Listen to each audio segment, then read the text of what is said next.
All right, well, welcome to part 2. This is Ron Wyatt, and we're pretty much continuing the previous section on apostasy, which again just gives more and more evidence beyond a shadow of a doubt to show you the fruits of the Adventist church and to prove that it doesn't meet the criteria set forth in the Gospels by Jesus, by the apostles, of what it means to be the true church.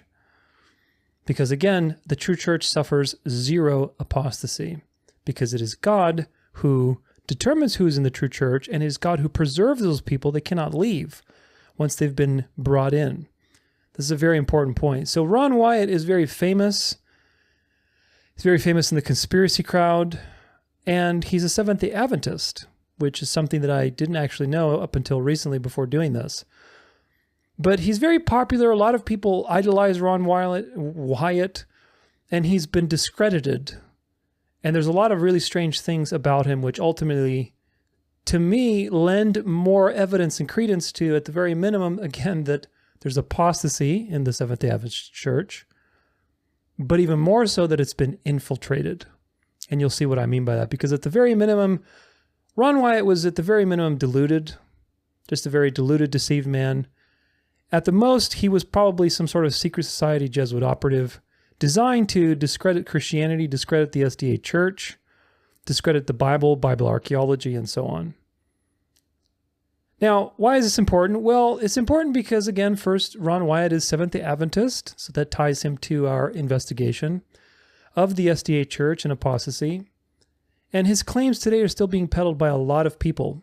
He's being propped up as this pioneer who discovered all these things and made all this, great forward progression for Bible archaeology, which is not true.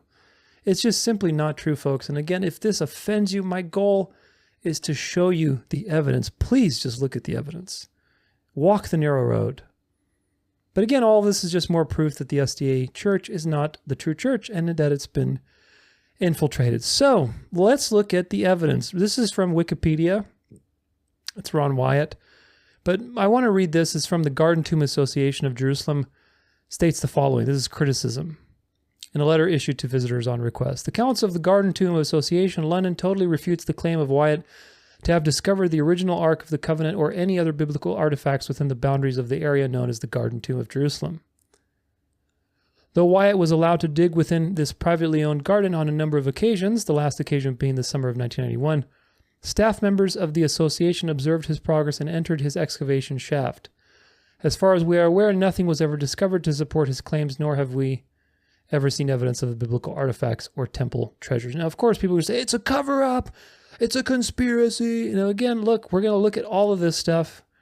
The Garden Tomb is not where Jesus was buried. There's actually a lot of people who have done great research on this. One channel, which, again, eat the meat, spit out the bones, I think is called Israel My Channel. He's like a messianic guy or a dispensational. I don't know. I don't think he's dispensationalist, but I think he's a messianic. But nonetheless, he's got some very highly detailed episodes on like the Temple Mount, the Garden Tomb, all these different things. You can see the Garden Tomb is not where Jesus was buried. There's a lot of reasons why it's not the case. So when the Garden Tomb Association tells you, listen, Ron Wyatt didn't find anything here, then ultimately that's just a piece of evidence. Don't immediately jump to the conclusion they took everything and confiscated and they're just trying to lie and denigrate his name because he found the ark. Like, that is Occam's razor, right? The simplest explanation is the one that's preferable. Don't jump to the most crazy one. But so far, the claim about the Garden Tomb, that's been debunked. Ron Wyatt, the Indiana Jones of the SDA Church. This is from Christian Courier. Ron Wyatt was a nurse anesthetist in a hospital in Madison, Tennessee. At the age of 27, he saw a picture in Life magazine of the Durapinar site in eastern Turkey. It was a large natural boat-shaped formation. Feverish speculations circulated that this could be the residue of Noah's Ark. This image sparked Wyatt's interest and was the beginning of a long amateur career as a sensationalist pseudo-archaeologist. For the last 22 years of his life, he made numerous trips to the Middle East. The claims associated with his discoveries would have made Harrison Ford's Indiana Jones pale into oblivion, which is true. Yet more than 2 decades after his death, the ongoing boasts of his unparalleled finds are heralded via the Wyatt Archaeological Research website, which we will debunk coming up, and the various competing factions that publicize his exploits. Ron Wyatt exposed. His work has been debunked thoroughly by professional archaeologists and respected biblical scholars. We're going to read testimony from people within his circle and other professional archaeologists against him. Wyatt's religious affiliation was the Seventh-day Adventist Church. They say sect here, but I'm going to be nice and say church, because it is a church, but ultimately it's a daughter of Babylon as well, so you need to realize that. Ironically, the most thorough expose of the gentleman's claims was produced by two scholars of his own denomination, Russell R. and Colin Standish. The Standish brothers were identical twins from New South Wales, Australia. Russell, who died in 2008, was a physician, hospital administrator, and medical missionary. Colin is the founder and president of Heartland College in Virginia. Both were ordained as ministers in the conservative branch of SDA Church. They have been prolific writers, co-authoring numerous books, among which is The Holy Relics of Revelation, Recent and Astounding Archaeological Claims Evaluated. Alleged discoveries. According to the aforementioned book, Wyatt discovered or identified some 92 relics or sites. These include Noah's home, fences from Noah's farm, Noah's altar, yada yada. I mean, there's so many things that supposedly Ron Wyatt found. He's the Indiana Jones. If all the claims of Wyatt were true, he would be the most celebrated archaeologist in the history of that scholastic discipline. It's true. Wyatt's serious problems. In this brief review of the Standish Brothers book, we offer two devastating examples of hoaxes perpetrated by Ron Wyatt. Bones and chariot wheels. Wyatt claimed to have discovered the exact place where the Israelites crossed the Red Sea on dry ground before the waters returned and drowned Pharaoh's forces. He contended that he explored the floor of the Gulf of Aqaba using scuba gear. Supposedly, he discovered chariot litter in the form of wheels, body frames, and bones of both humans and horses scattered over a lengthy area. Several things may be said of this claim. First, the site of the Exodus route as described in Exodus 14 is highly disputed. We're going to look at this as well. The three specific sites mentioned in Moses' record have been lost in the sands of time. There's some people who have good evidence to speculate various options, but again, it's, some of these things God left to be a mystery, and it's okay that they're a mystery because we have Christ. No one knows the precise place of the crossing. Conservative scholarship strongly argues that Israel crossed the Gulf of Suez and not the Gulf of Aqaba as Wyatt contended.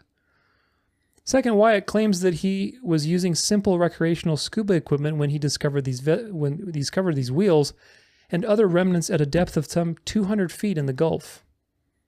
However, ordinary scuba apparatus is designed to accommodate only a depth of approximately 120 to 130 feet. Beyond this depth, more sophisticated equipment is required, so that's an interesting mismatch of his testimony.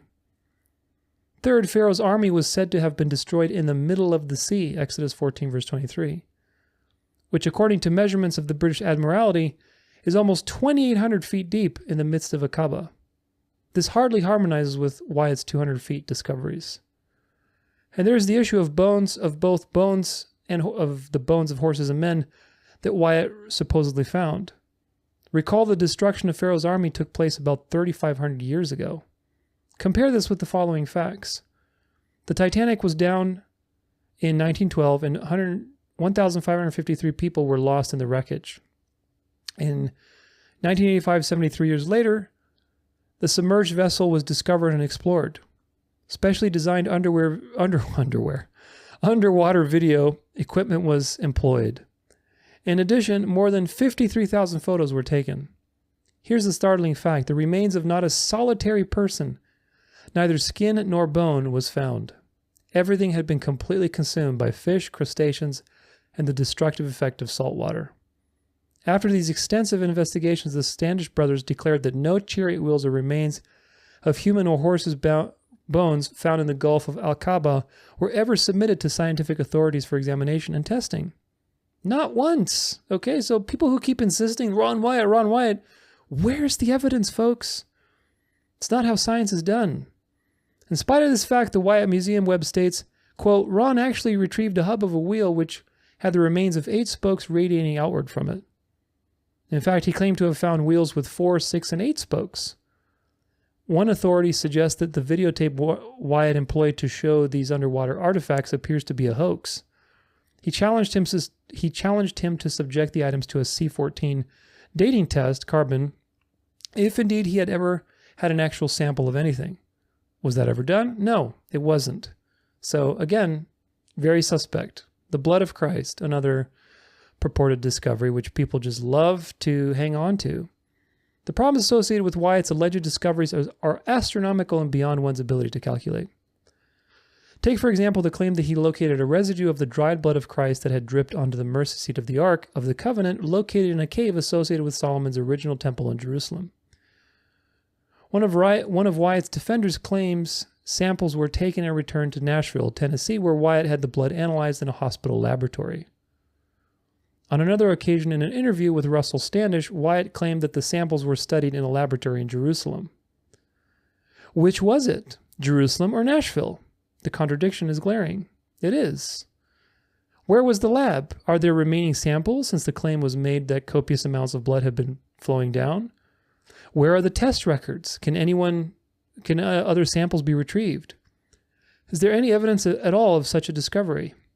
Why was the evidence never brought forth for critical and scientific examination? One explanation was that the Israeli authorities did not want the story released because the location of the Ark of the Covenant was very close to one of Islam's most sacred sites, and the announcement might possibly precipitate a violent conflict between Jewish zealots and Muslims. At the same time, however, Wyatt was blabbing the story of the discovery in Europe, North America, Australia, and New Zealand, with no apparent censure from the Israeli government. The fact is, Josias of the Israel Antiquities Department, as referenced above, and you'll see his testimonies, provided full authority for the public release of the report on Wyatt's blood samples.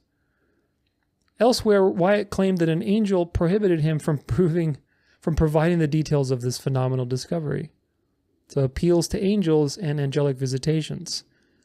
There were also other accounts of angelic appearances and even claiming of seeing Christ, which you'll see this is again tied to Ellen White and a lot of these deceptions that are happening with Ellen White. It's very, very convoluted little situation.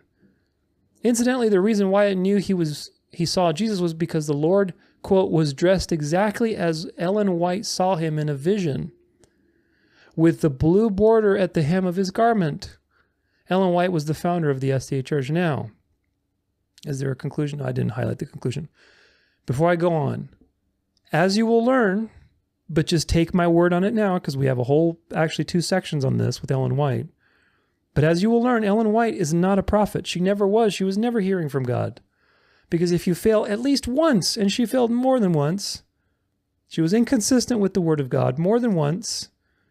She said things that God told her, and in fact, it's proven that God didn't tell her that. If you fail at least once, you are not a prophet, and you never heard from God. Now, put it all together. If Ron Wyatt claims he's seeing these angels, and he saw Jesus, how does he know it's Jesus? Well, Ellen White's Jesus appeared to him. Well, as you will learn who was guiding Ellen White, it wasn't Jesus.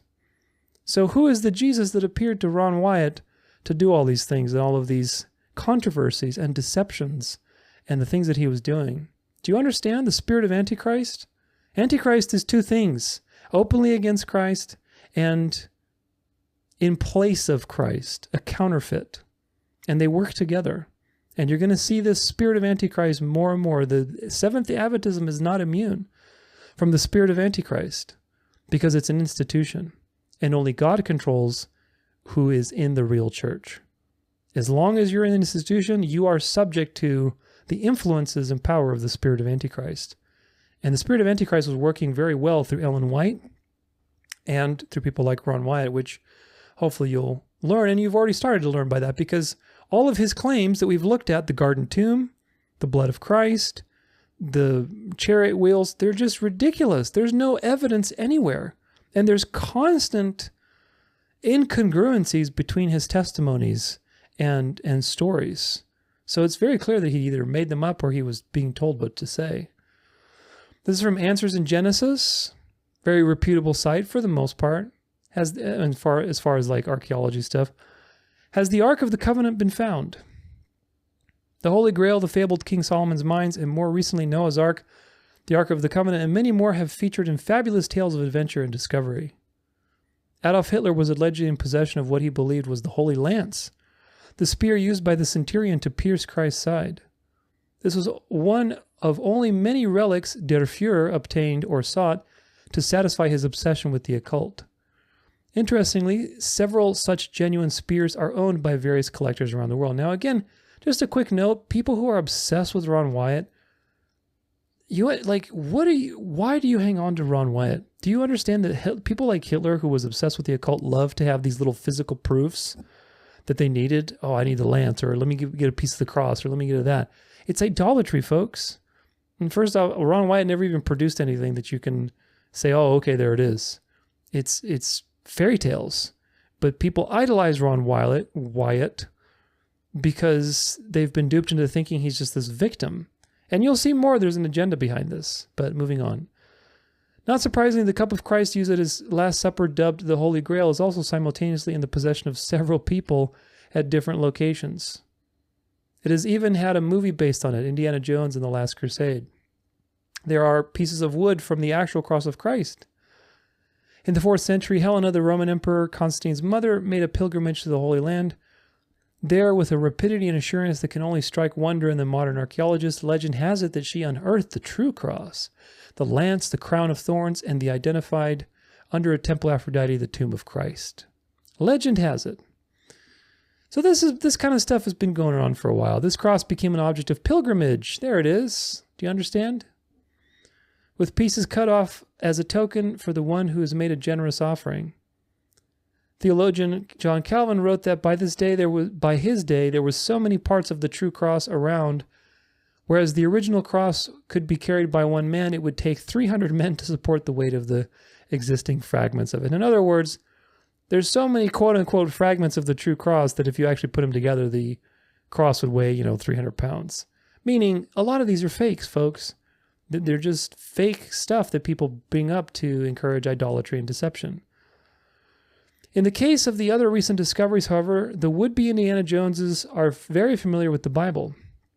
Perhaps the most well-known are the claims of one Ron Wyatt from Tennessee, also heavily promoted by Jonathan Gray from South Australia.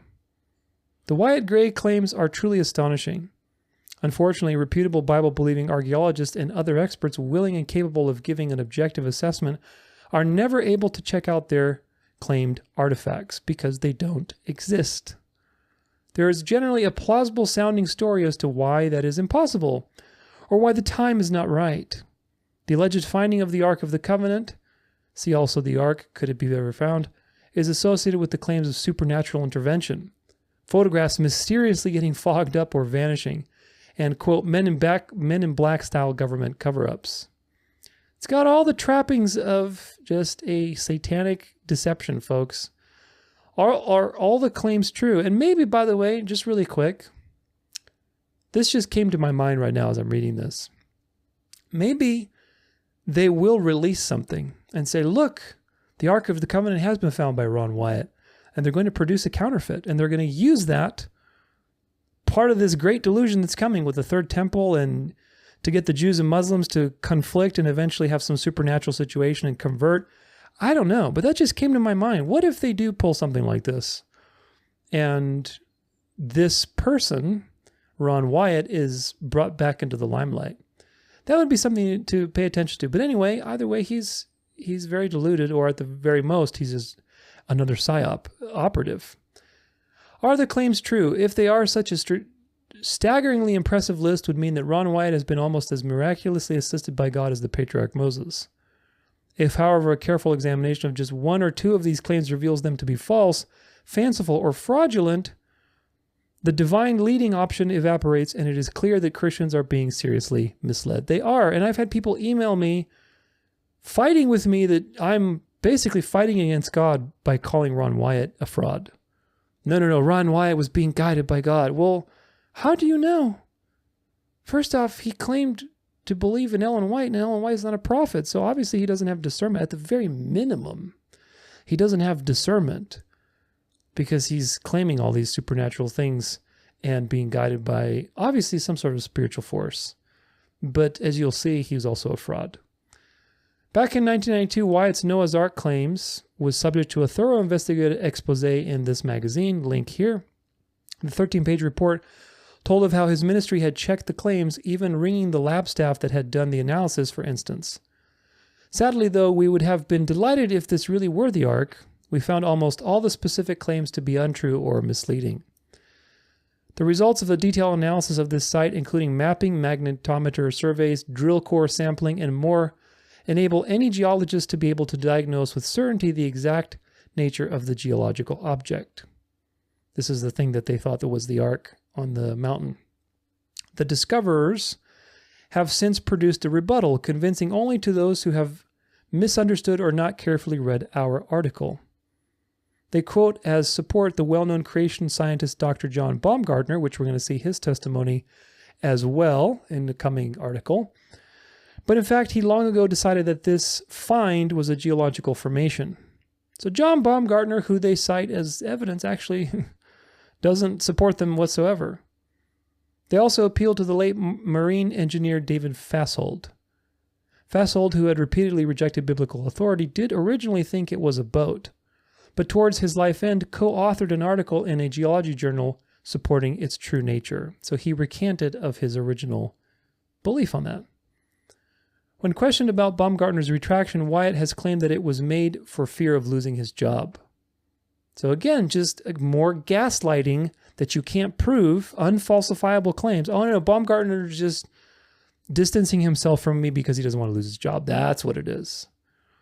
Yet Baumgartner has been known as a full-on creationist in his job and community for years, and had no difficulty agreeing to our publishing an interview with him in 1997. At that time, he told us that Wyatt's claims about himself were as bogus as Wyatt's claims about the Ark site.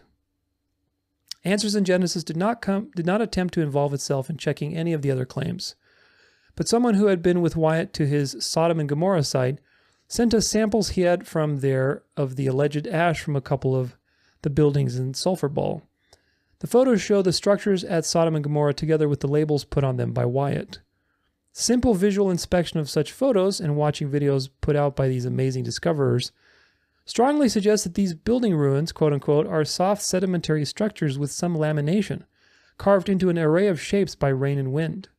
Which, by the way, really quick, if you want real archaeology, and I'll just mention this again and again, there are really good Bible archaeologists on YouTube. Expedition Bible is one of them. Patterns of Evidence. There's a lot of people who are doing legitimate archaeology. There's so much biblical archaeology that proves the Bible. I've covered it recently in my Nephilim episode where people found like the Kafar Monash horde of giant spearheads. So there is evidence for the Bible, folks. You do not need Ron Wyatt. That's a very important point. You don't need Ron Wyatt. So stop hanging on to him. There's actually legitimate people that are recognized, that have evidence, that have public scrutiny, that have peer-reviewed research, that are demonstrating the Bible to be true. And then there's Ron Wyatt. But anyway, they have discovered Sodom and Gomorrah. And they have discovered, I'm not saying Ron Wyatt has discovered Sodom and Gomorrah. I'm saying people like Expedition Bible have discovered Sodom and Gomorrah and have found sulfur balls and proof and all that kind of stuff. And they document it. You can see it for yourself. But this stuff is just hearsay. Moving on. To put it mildly, the claim that such structures would form from incinerated buildings then survive in the open for thousands of years defies understanding of basic scientific principles, not to mention common sense. Nevertheless, we sent the samples for chemical analysis to a reputable Australian laboratory. And all this stuff is cited, by the way. The report was interpreted by a PhD geochemist. The existence of the sulfur ball is not surprising. The entire area is rich in natural sulfur. The results from the ash were not consistent with what would be expected from incinerated ancient buildings or rock ash of any sort. Instead, they clearly indicated an evaporated deposit of gypsum minerals. This crumbly, easily eroded material fully explains the visual impressions and is consistent with the known features of the sea, or the area. The chemistry also shows an abundance of carbonates which would be broken down by heat. So again, these are natural things that Ron Wyatt is claiming to be this or that or Sodom and Gomorrah. It's just natural formations. And people are actually testing these things to prove whether it is or not. Pharaoh's chariots. Some unsolicited evidence also came our way concerning the alleged chariots of the Exodus, which have never been made available to any archaeologist, Bible-believing or otherwise. So again, that should be a Fennec Fox moment for you. There is the Jonathan Gray video purporting to show these on the bottom of the sea. In one part, Gray claims that a British Admiralty chart he is holding shows a sand bridge with greater depth either side. The Hydrographic Office of the UK Ministry of Defence is, by international agreement, the authority for charting the Red Sea. A Mrs. M.H. sent them the video. They wrote back to her that, quote, Gray's chart could be positively identified on blowups as United States chart number 62020. Contrary to Mr. Gray's statement, the sand bridge is not now and never has been a recognizable feature on the British Admiralty charts, nor is it recognizable on the U.S. chart held by Mr. Gray. Gray's comments about the great depths are also misleading. The naturally lit video footage of the seafloor could not possibly have been filmed anywhere near the spot claimed by Gray, as insufficient light would penetrate at that depth. Do you understand? These things are forgeries, they're fakes. Subsequently, Gray published a second letter from the same office claiming it vindicated his claims of a sand bridge. However, when we checked with them, they wrote that their comments had been seriously edited with select parts shown under their letterheads. The full letter, which they sent us, does not confirm the existence of a sand bridge, so they fraudulently edited the testimony as well. In short, whenever we had the opportunity to objectively assess any of these claims, the same pattern emerges as from our ARC investigation. So time and again, no evidence, and every time the things that are presented, the minimal things that are presented, like this video of them scouring the Dead Sea supposedly, is inconsistent with the facts. There's constant inconsistencies with things that are presented, and the things that are claimed are never actually supported by true evidence. I hope that you're starting to see how important it is to base your beliefs on evidence, folks, and why I document everything. Do not take my word for it. Know what you believe and why you believe it.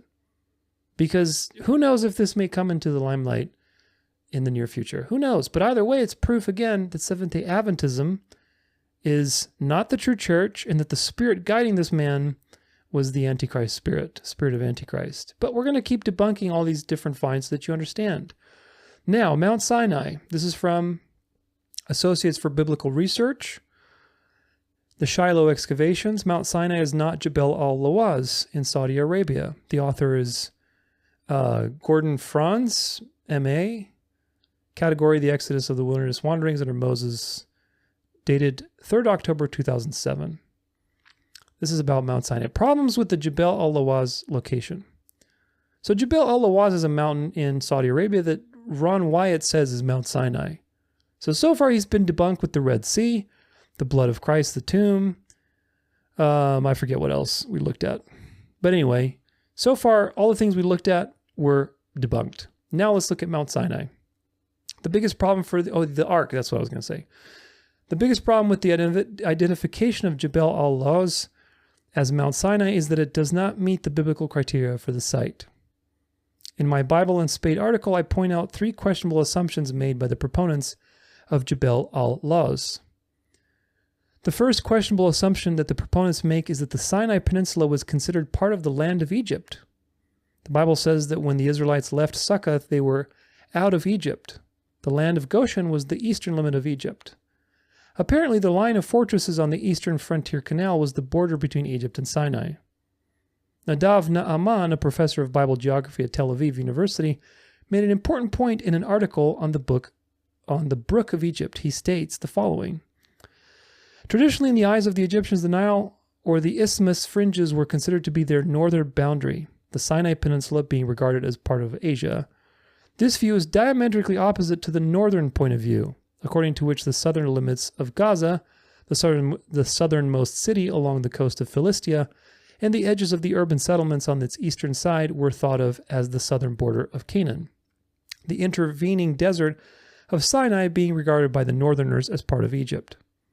In the late Bronze Age, as the Egyptians came into closer contact with the north, they also became aware of the fact that the Sinai Desert is not part of Canaan. Thus, when their scribes were concerned with the southern coastal area exclusively, they considered its border to be the southernmost limits of the urban settlements in this region, Sinai having the status of a kind of a no-man's land. Moses never arrived in Canaan, so he wrote from an Egyptian, not a Canaanite perspective. Also note that part of the northeastern Sinai was Amalekite territory. The second inaccurate assumption is the claim that Mount Sinai is in the land of Midian. Most scholars would agree that Midian is in the area of the northwestern Saudi Arabia, and even part of the southern Jordan. The proponents of Jebel al-Lawz, i.e. Ron Wyatt and crew, often point to the interview of Professor Frank Moore Cross of Harvard University in Bible Review as their authority on this point. However, they fail to point out that one of the reasons Cross and continental scholars hold to this view is their adherence to the documentary hypothesis. Now, if you don't know what that means, it means that Moses, people who believe the documentary hypothesis, it's a heresy. It's a denial of what Jesus says. Jesus says that Moses wrote about me, meaning he affirms the authorship of Moses of the first 5 books of the Torah, the Pentateuch. That is tradition, and that is what Jesus affirms in the New Testament. Moses is the author of the first 5 books. The documentary hypothesis says that Moses did not write the first 5 books. It's a critical position. And they say, multiple people wrote it. I mean, there's a lot of different theories, but documentary hypothesis is something you need to avoid because it's not true. Patterns of Evidence actually has a very good series debunking the documentary hypothesis. They have a very good series on the Exodus too, but nonetheless, goes to show you that the people who promote the Jebel al-Lawaz are also tied to something that is contrary to what Christ said. So again, just watch for the patterns because some of this stuff is not obvious. But if you see the pattern, the snake has to show itself, folks. The spirit of Antichrist has to show itself. If you understand how to use the sword of truth rightly, the spirit of Antichrist has to show itself. And you can see footprints everywhere. And once you see the footprints and you put them together, that's the point. Moving on. Cross, I also have a letter from Professor Cross which states his rejection of the evidence of the proponents of Jebel al-Lawaz, even though he still believes Mount Sinai is in the Midian cross. So even the person that they use to support their main view says, I don't agree with these people. I still believe Mount Sinai is over here or somewhere, but I don't agree with them. So do you get the point? It's not supported by serious people in archaeology. 2 biblical passages clearly place Mount Sinai outside of the land of Midian. In Exodus 18, Moses and the Israelites are camped at the mountain of God. When Jethro, Moses' father-in-law, visits them, verse 27 says, "Then Moses let his father-in-law depart from Mount Sinai, and he went his way to his own land, Midian." Jethro departs from Mount Sinai to return to the land of Midian.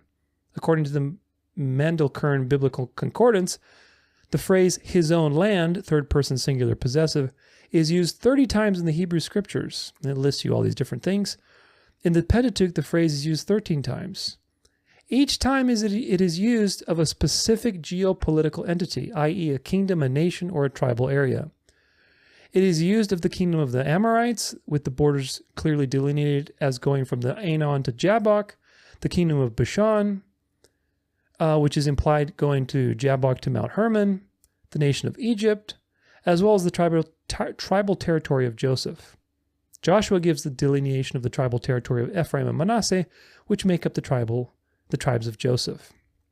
If Moses is consistent with his use of this word, meaning to his own land, and I think he is, the context suggests Jethro returned to the country of Midian, not to a plot of ground that he controlled, as the proponents of Jebel al-Lawaz contend.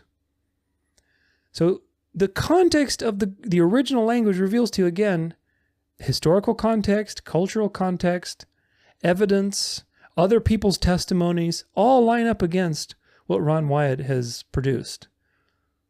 Ken Durham, a research assistant for Bob Kornacki and the Base Institute, interprets the phrase his own land as an actual physical tract of the land under the control of a person mentioned in the text, not an arbitrary political geographical designation or land under one's jurisdiction.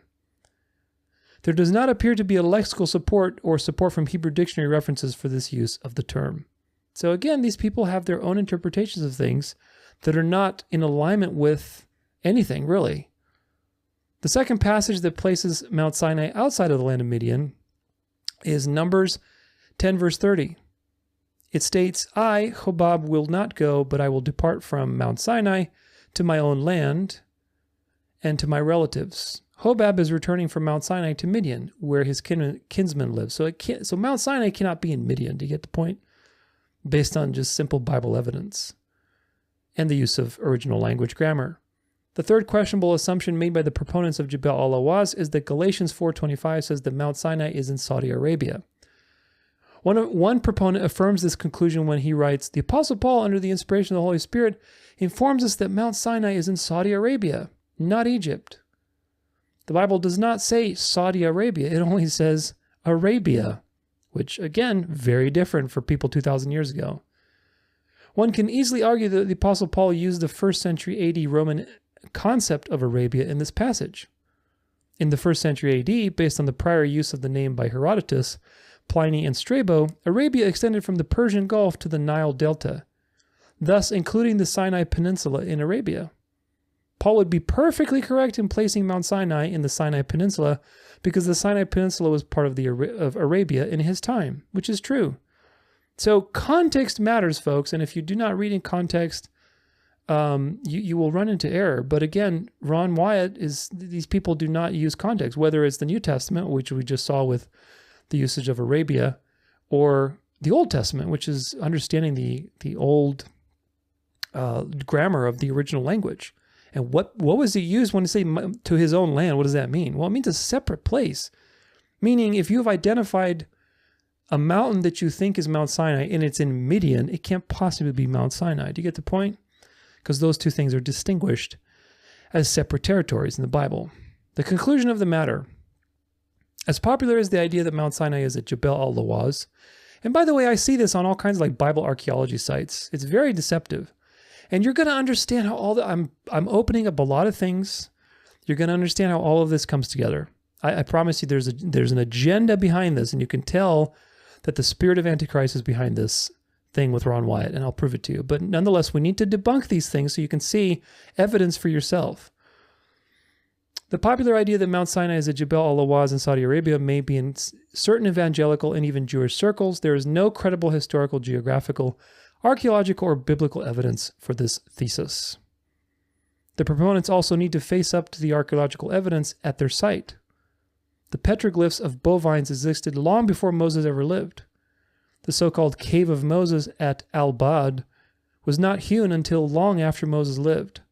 The so-called Altar of Moses and the 12 columns dates to the Nabatean period and has nothing to do with the wilderness wanderings. So the things that Ron Wyatt is claiming to find have nothing to do with anything. If he does find something, he's just appropriating it to the Bible. The Red Sea crossings is the Gulf of Aqaba Eilat have serious topographical and biblical geographical difficulties that the proponents of this view need to consider. Had the proponents of Jebel al-Lawaz examined the evidence in the libraries in the United States carefully and visited the Egyptian Museum in Cairo, they would have come to a different conclusion. First of all, they would have discovered that they were looking in the wrong place for the Red Sea crossing at Mount Sinai. Second, in the Cairo Museum, they would have noticed the chariots of Pharaoh Tutankhamun. With the exception of Pharaoh's gold-plated chariot, this is also another very important point, all the other chariots were made of wood and rawhide leather, with a few copper components. Do you understand? The first two items would have disintegrated quickly underwater. Thus, there would be nothing left of the chariots to discover with the exception of a few pieces of copper. The only chariot that was actually full-on gold or metal or whatever was Pharaoh, of course. All the other plebs, they were just wood and some copper pieces. So claiming that you found, all these wheels or whatever is obviously a false claim, which of course we disproved it with other things, but here's just more proof. Finally, the proponents would have considered the words of Josephus. Quote, "On the morrow the arms of the Egyptians have been carried up to the Hebrews' camp by the tide and the force of the wind setting in that direction. Moses, surmising that this too was due to the providence of God, to ensure that even in weapons they should not be wanting, collected them and having equipped the Hebrews therein, led them forward for Mount Sinai, with intent there to sacrifice to God and to render to him the thank offerings of the people for their deliverance, even as he had received commandment. So in simpler English, Josephus wrote that, now Josephus is not, the Holy Spirit writing through Josephus, but again, it's history. It's historical evidence from a long time ago. And Josephus is a relatively reliable historian, especially for the Jews. And he wrote in his Antiquities for the Jews that the weapons washed up to the shore, and Moses, supposedly, tradition was that Moses had interpreted this as an act of God. It's not written in the Bible, but they took the weapons and used them as provision. Okay, we got some weapons now. Let's go. And now we have things we can arm ourselves with. Moving on. Why look for things that had disintegrated long ago in weapons that were providentially given to the Israelites? It would be better to follow the example of Moses and go and worship the Lord for his great salvation. That's right. This is just designed to distract you from things that matter. We're going to get to that. But I hope that you understand that legitimate people with legitimate research and legitimate evidence have debunked this man constantly. Now, we're going to look at this site. It's called Ron Wyatt Archaeological Research Fraud Documentation. It's from tentmaker.org. And there's a lot that is debunked and exposed in this website, and we're going to see testimonies. Ron Wyatt, I already did that. Let's see. The following is an expose of war, Wyatt Archaeological Research, and Ron Wyatt, which, again, if you understand the occult, if you understand all the things that they do with numerology and acronyms and things like that, when you see war, who are they going to war against? True Bible-believing Christians in Protestant America, and Protestant Christians really is what they're going war against. And you'll see what I mean by that. But very interesting. Since the magazine, Due from Mount Hermon, published the article A Great Christian Scam, exposing the so-called discoveries of Ron Wyatt as nothing more than a great hoax, perpetrated upon the Christian community for money and fame, Joel Davenport, the manager of War's internet site, has published an article located at their website accusing me, Gary Amaral, of not telling the truth. This is the author of this article. In the article, I did not disclose the names of my sources since the article only went to a few hundred subscribers who trusted my reporting.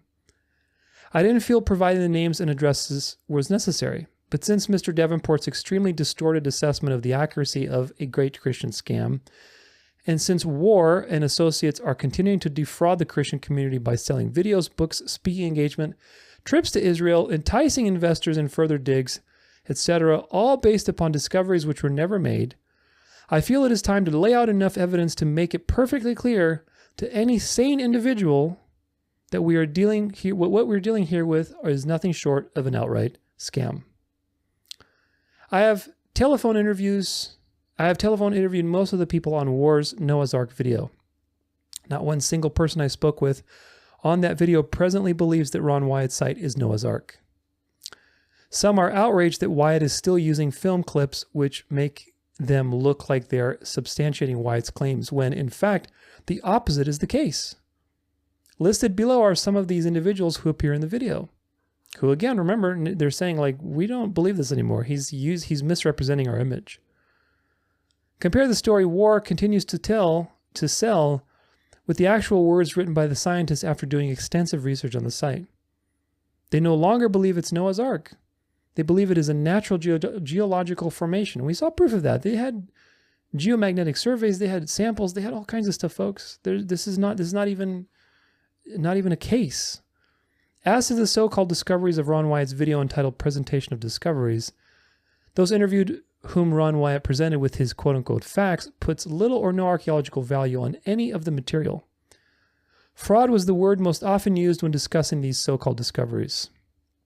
Read the letters from archaeologists within Ron Wyatt's own denomination, Seventh-day Adventism. Remember those two twins that exposed him.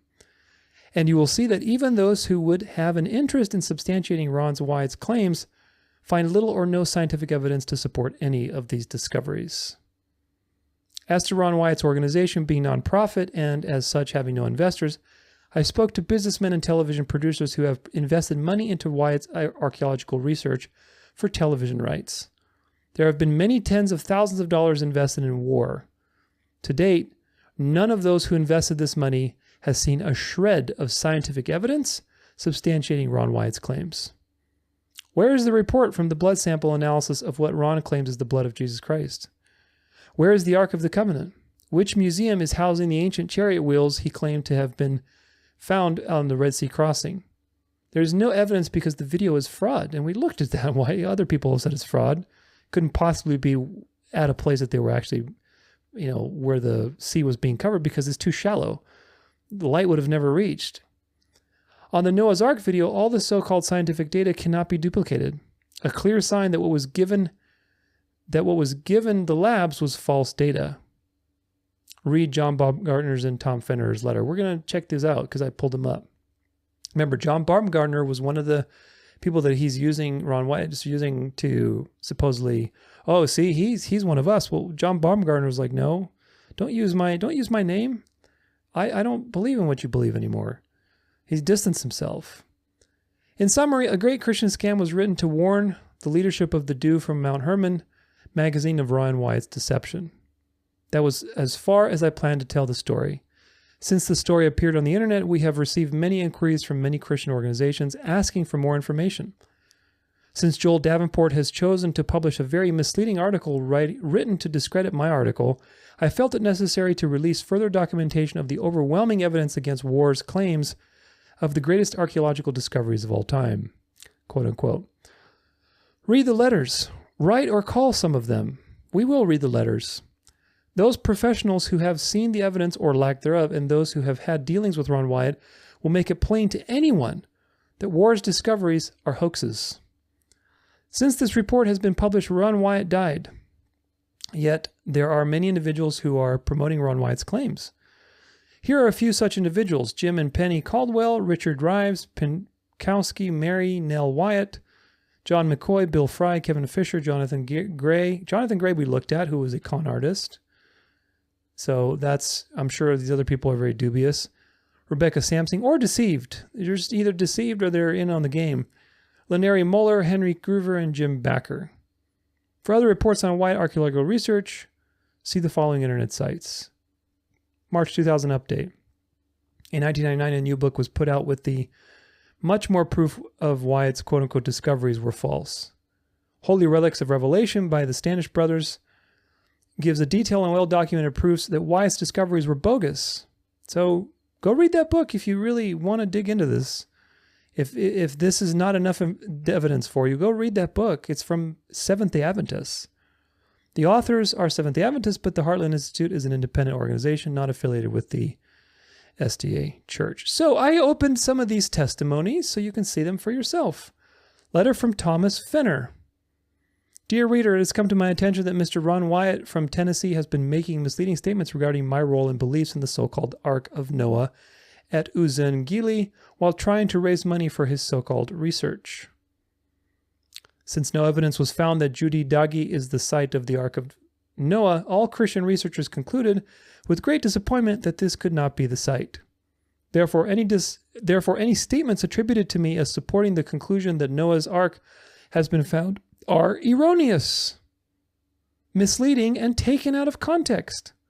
Furthermore, my statements should not be considered as relevant to your decision to provide financial support for any future of the work of the site. So, please do not use my testimony because Ron Wyatt is misusing it to raise money. That was Thomas Fenner. Statements by William H. Shea. All these people are this one's from Biblical Research Institute. Let's see what this guy says. Ron's own work in the Garden Tomb area is based upon his typological theory that Christ's blood flowed down from the cross into the mercy seat through a crack in the rock, so the ark had to be hidden near the place of the crucifixion. I see no basis in the Bible, the spirit of prophecy, or in sound biblical typology for such a theory. So even an Adventist is saying there's no support for it, even if you're going to use Ellen White, there's no support for your beliefs. He has had repeated groups over there digging with him and has never produced anything of significance. His theory is based upon the idea that the garden tomb is the genuine tomb in which Jesus was buried. This is very unlikely archaeologically. Remember, I told you there's plenty of people who have debunked this theory. The tomb type in the garden tomb area is from the 7th century BC. And the New Testament says that Jesus was laid in a newly cut tomb. This is not a Roman tomb type, so it is very unlikely to have been the original tomb. That means that Ron has the wrong location for his starting place.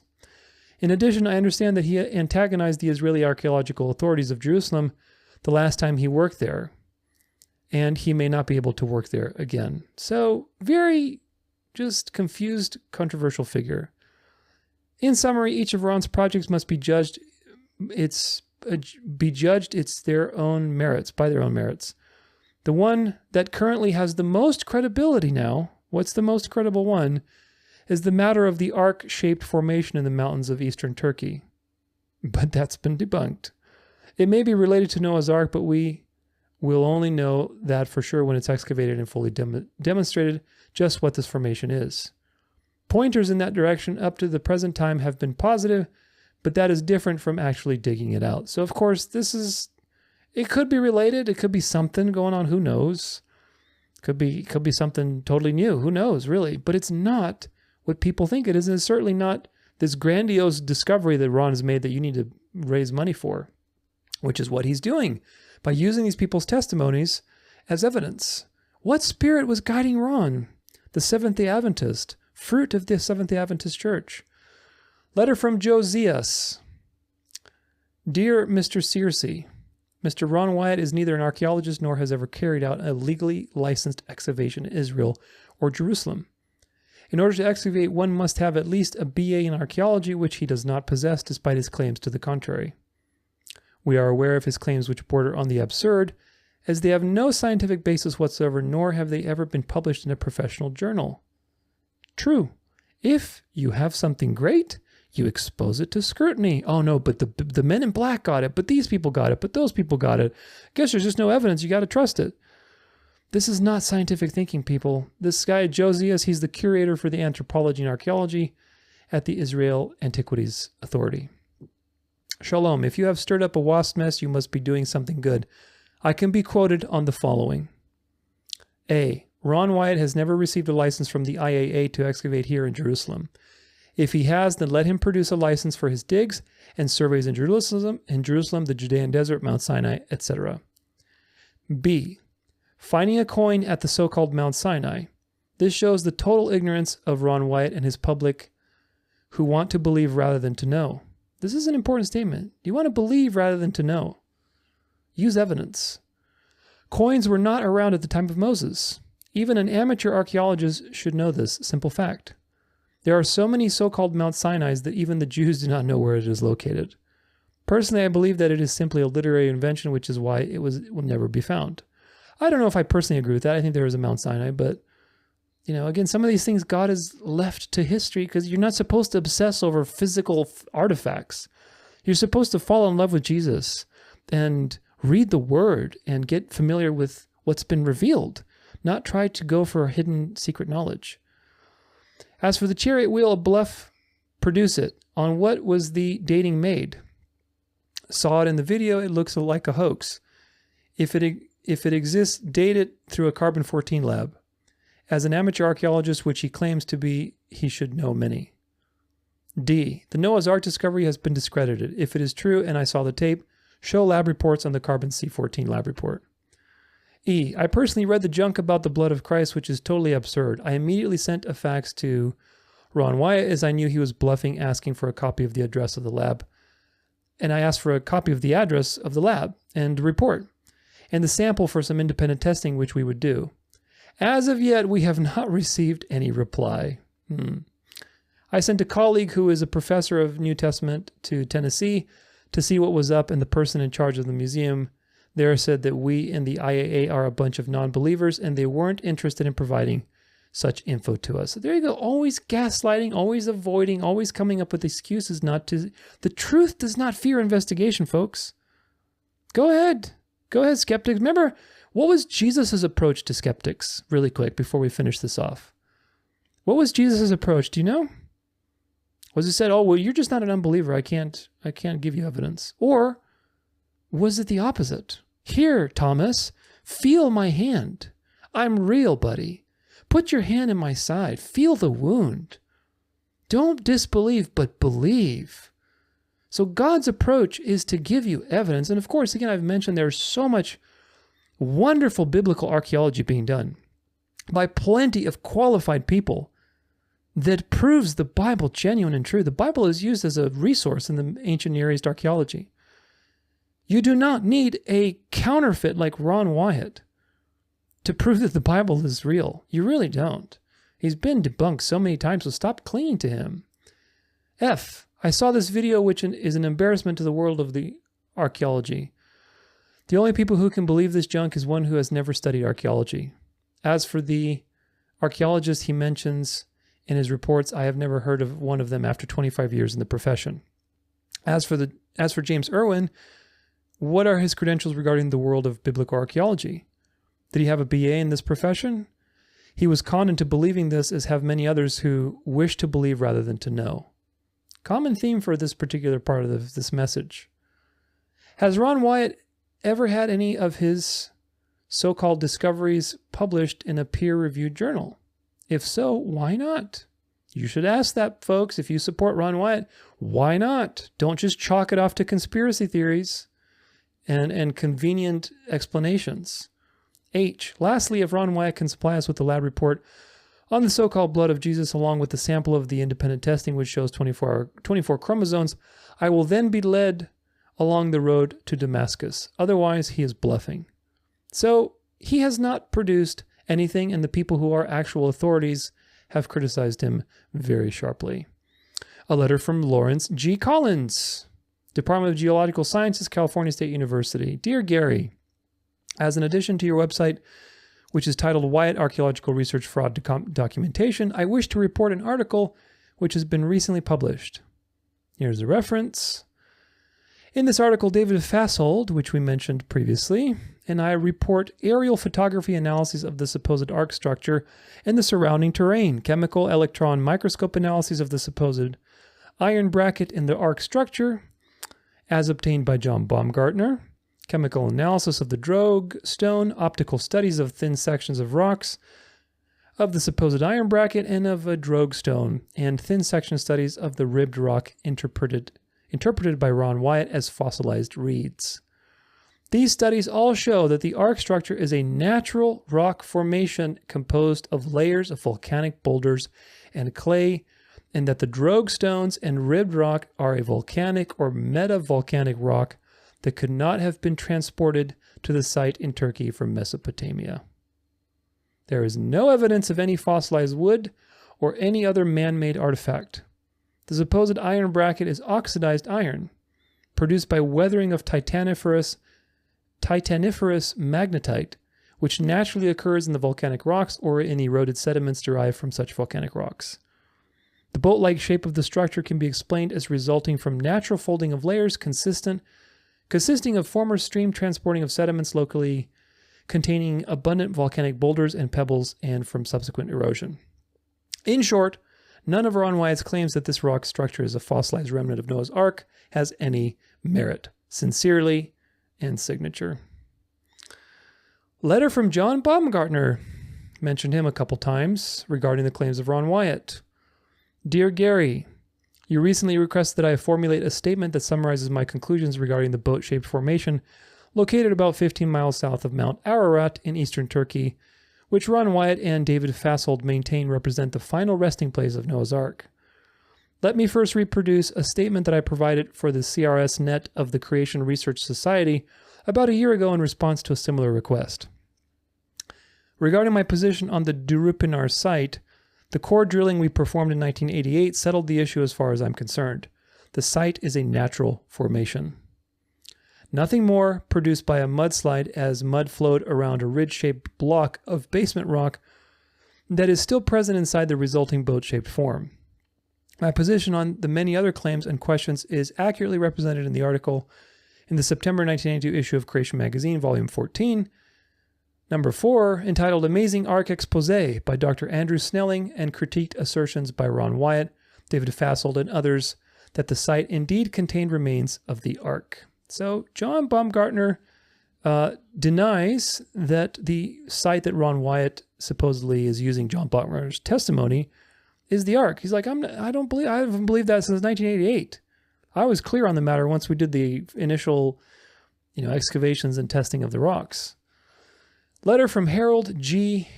Coffin and to David Merling. This is the last one, and then we'll talk about it. Institute of Archaeology, Andrews University, Berean Springs. Dear David, enclosed is a comprehensive article on the claims of the discovery of Noah's Ark. It appeared in Creation Ex Nihilo, an Australian journal. I am personally acquainted with the author, Andrew Snelling, and have spent time in the field with him. He is a responsible person, and I am reasonably confident with what he has written. He answers your questions plus a great deal more information that may be of interest to you. I recently read Ron Wyatt's book, Discovered Noah's Ark, and was appalled. It is one of the most disgusting books I have read. Naturally, I have no problem with the discovery of Noah's Ark, but the multitude of inaccuracies and errors certainly turns one off who has some information. Even the uninformed person should be suspicious when one individual claims to have found so many important artifacts that others have never found after years of diligent search. That's really the point of today, at least of this section.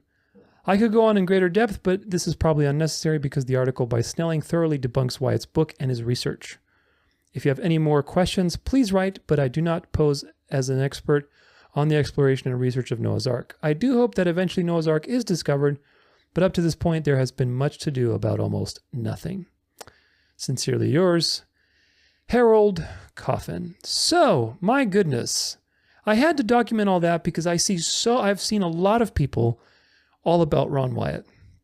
I really have. And this ties into everything we're talking about with the SDA Church. The evidence consistently and overwhelmingly stands against Ron Wyatt. It really does. We looked at the Ark claims, Noah's Ark, the Red Sea claims, the Egyptian chariot claims, the Mount Sinai claims, the Ark of the Covenant / Blood of Christ claims, and all of them have been totally debunked, full of fraud, full of inconsistent testimonies. From a variety of people, these things have been debunked. Great claims require great evidence, folks. There is little to no evidence for Ron's discoveries. He's never presented them for independent review. He was testified against by other professionals, even within his own circle and his own religion. He was discredited by the two SDA twins in that book. I forget the name of it now, but anyway, you can read that more and really dig into this if you want. I think this has been a pretty thorough presentation, but nonetheless, there's so much debunking this if you're interested in Bible archaeology. But the claims have been debunked. Ron Wyatt's never had any formal training. He's never had peer review. He's never submitted any evidence for other people to evaluate. There's nothing he stands on. It's just hearsay and emotional rhetoric and people feeling like, oh, he's just a victim of the system and he's really just doing all this stuff for God. And, he's been, attacked by the enemy and all this kind of stuff. This is just fantasy, folks. His partner, Jonathan Gray, was a con man and he's a proven fraudster with the tape that we looked at and all the other, and editing people's responses and letters and so on to make himself look good. He's not endorsed, Ron Wyatt is not endorsed by any archaeologists, any serious archaeologists or archaeology institutions. And those who do endorse him or promote his ideas are often very deluded, very conspiratorial. They're pseudoscientists. There's nobody who's actually worth their weight in gold in archaeology actually attaches their name to Ron Wyatt because they know he's a fraud. Also, he was very deceived. He believed he saw angels and the Jesus according to Ellen White. But Ellen White, again, is a false prophet, which you will see. She is not a true prophet. She was not hearing from God. So if he's claiming to see something that Ellen White was describing, what is he actually seeing? What spirit is guiding him and giving him these experiences to make him just go along and do what he's supposed to do? So how do we walk the narrow road with this? How can we walk the narrow road? Because people every time you challenge Ron Wyatt, people think you're against the Bible and against archaeology, which is absolutely not true. There's nothing wrong with wanting to find evidence for the Bible. I love evidence, as you hopefully can tell. I love evidence, and there's plenty of good researchers out there that are documenting biblical evidence. You would not believe how much biblical evidence, how much archaeological evidence there is for the Bible. There is so much. more than any, it proves that the Bible is true. Again, the Bible is used in ancient Near East studies as a reference. It's that accurate. You do not need Ron Wyatt, excuse me, to prove that the Bible is true. You really don't. So why are you hanging on to him is the question. If you don't need Ron Wyatt to prove the Bible is true because you have so much other good archaeology, if he's been exposed and debunked and there's many questionable things about him, why do you hang on to him? This is proof that he's being idolized because there's really no rational reason to hang on to him. And it's also proof, honestly, why I think this is a psyop, and I'll comment on that. But first, my encouragement to you is to check out people like Patterns of Evidence, Expedition Bible. It's solid archaeological research. Even that other channel I mentioned, Israel My Channel, which again, he's messianic. He's, a little too Jewish focused for me, but he does, look, eat the meat, spit out the bones. He presents very good archaeology and studies, and he even does 3D animations and stuff, so you can see what things look like and where things would be. It's a very good channel for that kind of stuff. I've seen several of his videos. But Ron Wyatt, however, is not somebody to trust. He's a deceiver. He is a deceiver. All these supposed discoveries that he found are frauds, and they're just false signs and wonders. And again, maybe they'll be used in the near future, part of the Great Delusion. The narrow road in this is, on the one side, Bible archaeology has plenty of evidence, and on the other, Ron Wyatt is a fraud. These two things can coexist, okay? If I say that Ron Wyatt is a fraud, it doesn't mean that suddenly you're discrediting Bible archaeology. He was never an archaeologist. I love Bible archaeology. You do not need Ron Wyatt to have Bible archaeology. Do you get the point? That's how you walk the narrow road. Otherwise, you're ping-ponging between these two extremes. There's nothing to get upset about. Ron Wyatt's a fraud. You're not discrediting Bible archaeology by discrediting Ron Wyatt. Do you get it? Bible archaeology is very legitimate. And it's getting more and more legitimate because we have more technology. There's been some amazing discoveries recently. And again, check out those channels. But there's also a very important reason why certain things are gone, like the Ark of the Covenant. And why? Well, because we have Jesus. All of these things were supposed to point to Christ. Don't you get it? The Ark of the Covenant was the presence of God, and it had three things. It had the law tablets, it had the staff that budded with almonds, Aaron's staff, and it had the manna. All three of those things were supposed to point to Christ. Resurrection, fulfillment of the law, and the bread of life. And of course, the presence of God. Well, once God has come into this world in a physical body and revealed to you himself, revealed to his character through the testimony of the Gospels and the rest of the New Testament, you don't need the Ark of the Covenant, folks. This is designed to pull your attention to the flesh. And that's why I believe there's a motive behind it. So what is the motive? Well, money, on a very base level, we could say money, fame are easy motives. Throughout history, there's always been people that have been motivated to create outlandish claims to make money. It's not the first time in history this has happened. In fact, if you look just even in the 1800s with the claims with dinosaurs and fossils and stuff, people were making up all kinds of crazy things to exhibit them at fairs or circuses and make tons of money. So these things are nothing new. The Vatican was forging things in the Renaissance period, and even before that. They were forging so many documents. People were forging art, left and right just to make a buck. So forgery has been, the name of the game for a very long time because the spirit of Antichrist has been alive and well in the world. The spirit of Antichrist is counterfeit. But now on a deeper level, I think that there is a motive to discredit Seventh-day Adventism, Christianity, and also the Bible or Bible archaeology. And the reason I think that is because, well, there's a couple of reasons, but now I'm presenting to you now something that is hearsay. I heard about this. I don't have proof of this, but I've been told that Neil Wilson, Ted Wilson's father, the current president of the SDA Church, brokered a deal with Ron to basically reward him if the SDA Church could take credit for these discoveries. So who knows if that's true or not, but nonetheless, there's definitely, what if Ron Wyatt was just a plant? Well, he was just an operative designed to discredit the SDA church, to humiliate Christianity and Christians of Bible archaeology. Again, what are the fruits of somebody's endeavors? Judge them by their fruits. And the fruits are confusion, controversy, discrediting Bible archaeology, discrediting Seventh-day Adventism. It looks more like a cult, right? A sect for people who don't know and say, oh, look at those Adventists. They're just so weird. Look at that Ron Wyatt. He was a Seventh-day Adventist. So it's all designed to just discredit and cause controversy and conspiracies, discredit Bible archaeology. It's designed to pull people's attention to idolizing a human being because you're thinking irrationally. All the people who support Ron Wyatt, you're not thinking rationally. So the spell that you're under is designed to get you into idolatry and snare you into the flesh, into, oh, there's the Ark of the Covenant, and it's spilled, and oh my gosh, the Ark. It's like, that's not the point. The point is that Jesus died for your sins.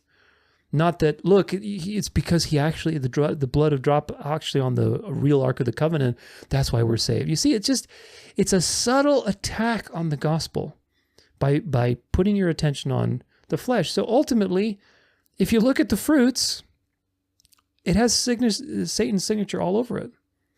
Controversy, confusion, chaos, distraction, discrediting, putting your eyes towards the flesh, putting your eyes towards subtle idolatry.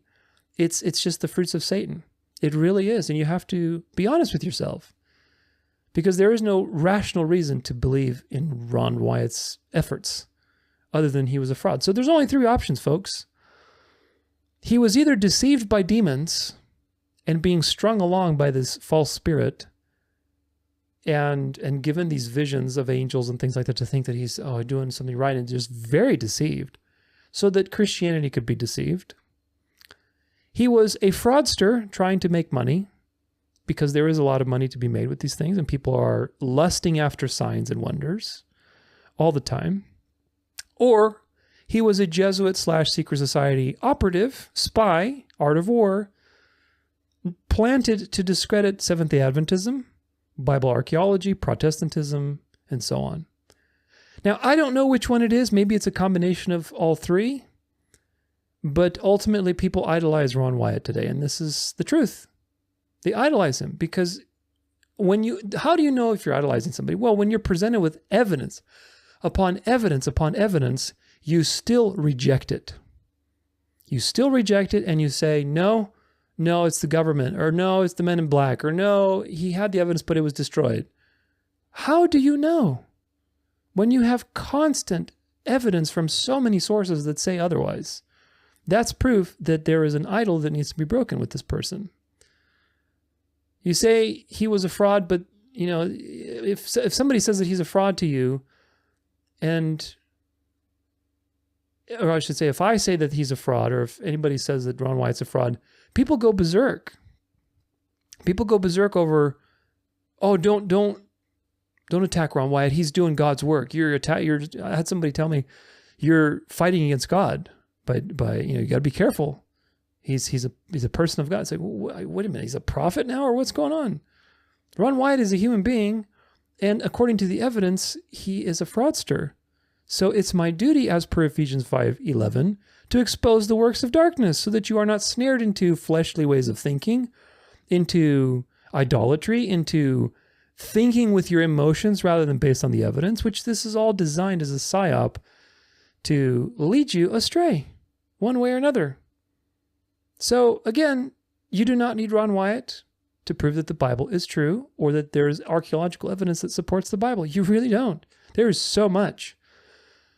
There are hundreds and hundreds of discoveries in the last 50 years that prove the Bible is true, and you can access them. It's really amazing, truly. Like I said, some of those sources that I've cited for you, like Patterns of Evidence or Expedition Bible, they have great videos. I watched several of those programs of theirs, and it's truly edifying, because you're like, wow, not that I really needed physical evidence, but it's so cool to have physical evidence. Like, wow, that's true. Like, it actually happened, man. It's just such a cool thing. So don't hang on to Ron Wyatt, because there's no reason to. There's really no reason. And again, Ron Wyatt proves a couple things.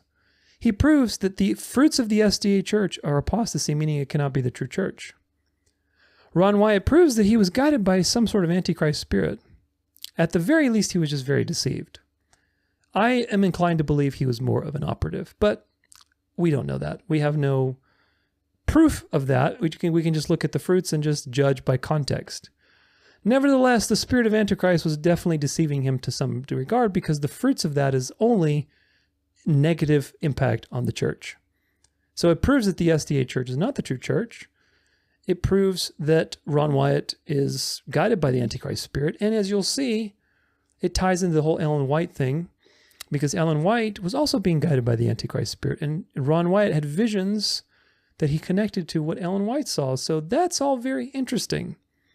So now that you are very aware of SDA apostasy and the point has been drilled home, it's time to zero in on the occult connections of the founders of Seventh-day Adventism.